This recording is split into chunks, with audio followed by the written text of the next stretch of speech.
Thank you for that really good introduction, and especially about the Maryland portion.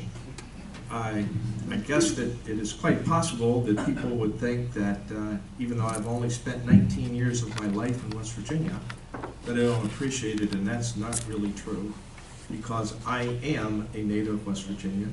I am a native West Virginian by education, and I am at heart. And I don't think you can beat that. A little bit about myself.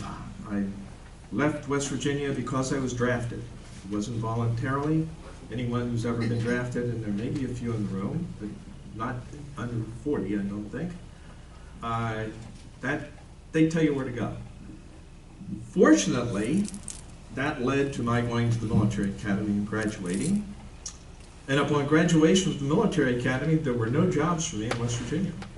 I actually went to Germany and jumped out of airplanes, and a number of other things. After leaving the Army, I went to law school, and we talk about labor relations. I worked for a company called General Motors as a manufacturing engineer while I attended the University of Dayton School of Law full-time, and my hours at General Motors were 50 to 60 hours a week. And jumping ahead just a little bit,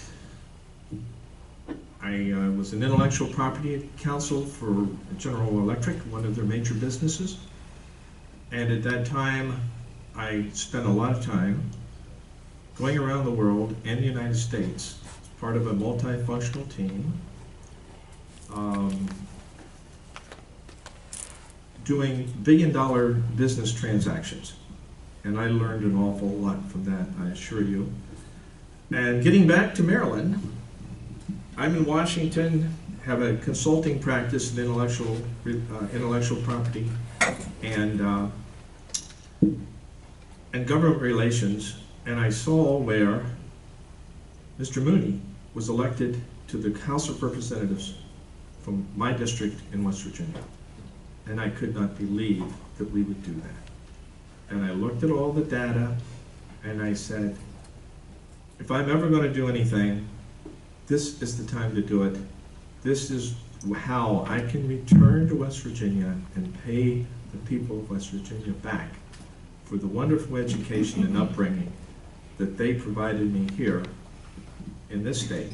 And I want to try and do it, make it so that all of our citizens in West Virginia get the same opportunity. Now, I think that two things or three things. One, all of that experience, and I do have experience, and I will not hold that against my younger, inexperienced candidates' opponents.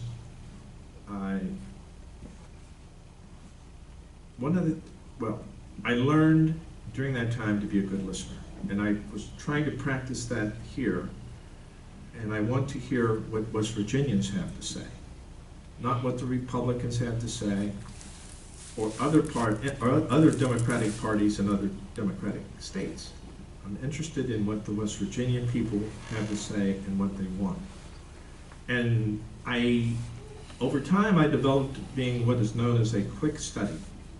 So I will not take a whole lot of time getting up to speed, but unfortunately, my focus has been internationally and nationally.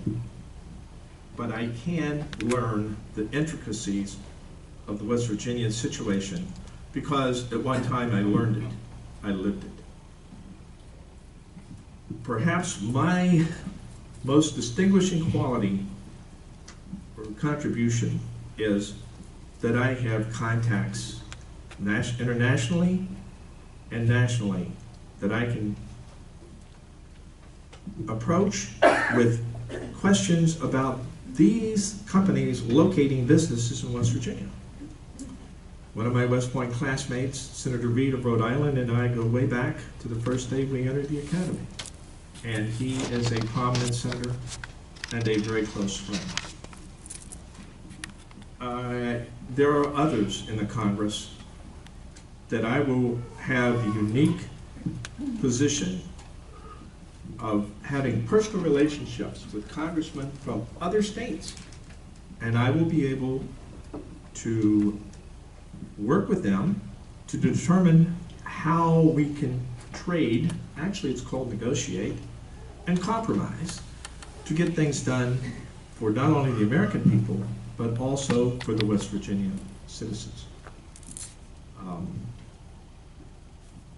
And anyone who has questions, would like to know more about me, I'll be happy to stay afterwards and answer your questions. I may not agree with you, but I will hear you, and I will listen to you, and I will take it into consideration. And I certainly hope that you all will vote for me in the primary in May 10th. Thank you very much.